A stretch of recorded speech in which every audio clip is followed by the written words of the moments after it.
ভিডিওটা স্পেশালি তাদের জন্য যারা জিও ইউজ করেন, বিকজ জিও আবার হয়ে গেছে 1 নম্বরে এবং তার স্পিডও অনেকটা বেড়ে গেছে এবং বলা হচ্ছে যে টেকনিক্যালি তার স্পিড হচ্ছে 20 Mbps প্লাস। অ্যান্ড আজকে আমি আপনাদের সাথে একটু আলোচনা করবো যে প্র্যাকটিক্যালি কি আসলেই এতটা স্পিড বেড়েছে কিংবা আমাদের এখন কি অবস্থা। সো চলুন শুরু করি। ওয়েলকাম ভিউয়ার্স, কেমন আছেন আপনারা সবাই? আশা করি সবাই ভালো আছেন। আমি আছি আপনাদের সাথে Dipak Sarkar from Bengali tech squad. আর বেঙ্গলি টেক স্কোয়াডের নতুন এপিসোডে আপনাদের সবাইকে স্বাগত। ভিডিও শুরু করার আগে সবার কাছে একটা রিকোয়েস্ট, ধরুন ছোট্ট চ্যানেলটি আপনি এখনো পর্যন্ত সাবস্ক্রাইব করে না থাকেন, প্লিজ একটু কষ্ট করে সাবস্ক্রাইব করে নেবেন। তাহলে যেটা হবে, আমি যখন কোনো নতুন ভিডিও আপলোড করব সবার আগে দেখতে পারবেন এবং কোনো ভিডিও আপনার মিস হবে না। গত ডিসেম্বর মাসে স্পিড লিমিটের বেলায় জিও ছিল 3 নম্বরে, অর্থাৎ এয়ারটেল ছিল সবার আগে, দেন ছিল ভোডাফোন, দেন ছিল জিও, অর্থাৎ জিও কিন্তু 3 নম্বরে চলে গিয়েছিল। সো এরপরে জিও কিন্তু তাদের যে স্পিড, এটাতে কিন্তু অনেকগুলো পরিবর্তন করে এবং তারপরে কাজ করা শুরু করেছে এবং ফাইনালি তারা বলছে যে তাদের যে গড় স্পিড লিমিট, অর্থাৎ ট্রাই পরীক্ষা করে যেটা দেখেছে সেটা হচ্ছে 20.9 Mbps। বাট আমার মতে যে এখনও পর্যন্ত মানুষ 20.9 Mbps পাচ্ছে না। বিভিন্ন মেগা সিটিগুলো বাদে, যেরকম কলকাতায় গেলে অনেক সময় দেখেছি 8 Mbps করে স্পিড, বাট যখন আমি কৃষ্ণনগর চলে আসছি বা আরও গ্রাম সাইডে চলে যাচ্ছি তখন কিন্তু অনেকটাই জিওর যে স্পিড সেটা কিন্তু কমে যাচ্ছে। এবং আশা করি আপনারাও সকলে কিন্তু এই জিনিসটা খেয়াল করেছেন যে আপনাদের বাড়িতে কিন্তু প্রথমে জিও যে স্পিডটা দিত তার থেকে কিন্তু অনেক অনেক কম স্পিড দেয় এখন জিও। ইভেন আমি তো আমার জিও সিমটা খুলে রেখেছি, আমি এখন এয়ারটেল ইউজ করছি।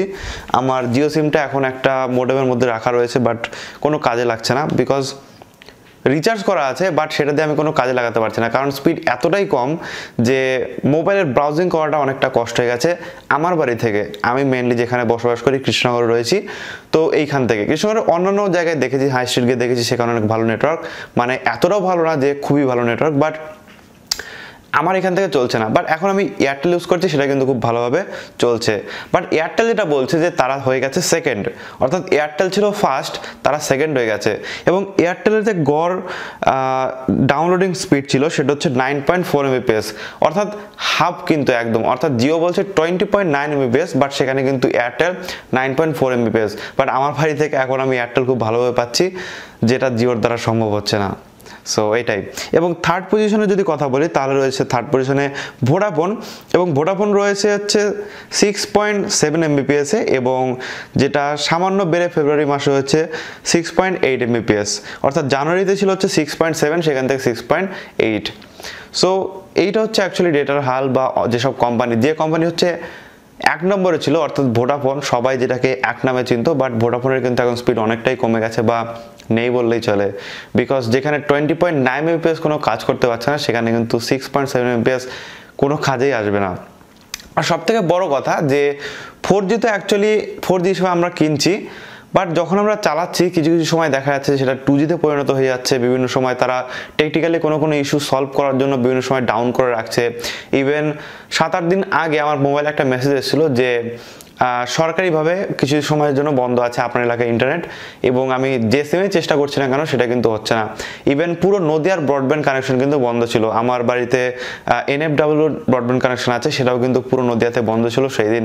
সো এই ধরনের কিন্তু নানা ধরনের পরিবর্তন আসছে এবং বিভিন্ন কিন্তু টেকনিক্যালি চেঞ্জ হচ্ছে, এবং যার ফলে কিন্তু মানুষ প্রপার যে ডাউনলোডিং স্পিড বা আপলোডিং স্পিড সেটা কিন্তু পাচ্ছে না।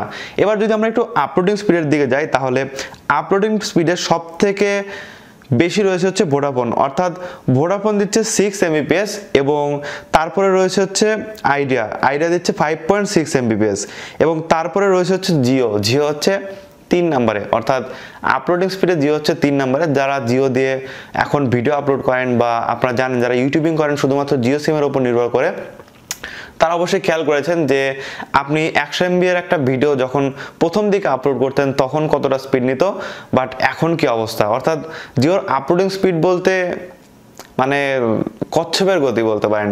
সো এই ধরনের নানা ধরনের প্রবলেম কিন্তু চলে এসেছে এবং কোম্পানিগুলোকে আমি রিকোয়েস্ট করবো যে এই ধরনের টাকা অনেকটাই কমানো হয়েছে, তার জন্য আপনাদের অনেক থ্যাঙ্কস। বাট এবার একটু স্পিড লিমিটেড বেলায় একটু মানে মনোযোগ দিতে হয়, বিকজ মানুষ কিন্তু অনেক বেশি এখন ডেটা ইউজ করছে এবং যাদের কাছে স্মার্টফোন ছিল না তারাও কিন্তু স্মার্টফোন কিনে এখন 4G ডেটা ইউজ করা শুরু করেছে, এবং যার জন্য কিন্তু হাতে 4G ডেটা এবং সবাই ডেটা ইউজ করছে, যার ফলে কিন্তু সার্ভারে অনেক চাপ পড়ছে এবং যার ফলে কিন্তু আমরা পরিমাণ মতো যে স্পিড সেটা কিন্তু পাচ্ছি না। সো যেসব কোম্পানি রয়েছে তাদের এখন হচ্ছে যে সার্ভারগুলো বাড়ানো এবং আমাদের যে সঠিক কিন্তু ডেটা সেটা কিন্তু প্রদান করা। সো এইটুকুই বলবো। এবং আপনারা তো জানেনই, আপনারা আপনাদের ডেটা ইউজ করছেন এবং আপনারা সবাই জানেন যে আপনাদের বাড়িতে কেমন বা আপনাদের এলাকায় কেমন। সো আপনারা কিন্তু অবশ্যই কমেন্টে জানাবেন যে আপনি কোথায় থাকেন এবং সেখানে আপনি কেমন ইন্টারনেট পাচ্ছেন। এবং আমার কথা যদি আপনি সহমত হয়ে থাকেন তাহলে কিন্তু অবশ্যই কমেন্টে লিখবেন যে হ্যাঁ আমি ঠিক বলেছি। আর যদি কোনো কিছু ভুল বলে থাকি অবশ্যই কমেন্টে লিখবেন যে আমি ভুল বলেছি এবং আমার ভুলটা শুধরে দেবেন এবং বলবেন যে কেন ভুলটা বললাম। সো এই ছিল মোটামুটি আজকের ভিডিও। আশা করি ভিডিও আপনাদের ভালো লেগেছে। ভালো লাগলে অবশ্যই একটা লাইক করবেন আর অবশ্যই শেয়ার করে দেবেন আপনার বন্ধুদের সাথে, যাতে তারা এই বিষয়গুলো জানতে পারে এবং এই বিষয়গুলো শিখতে পারে। এবং thank you so much video দেখার জন্য। দেখা হবে নেক্সট ভিডিওতে। টাটা।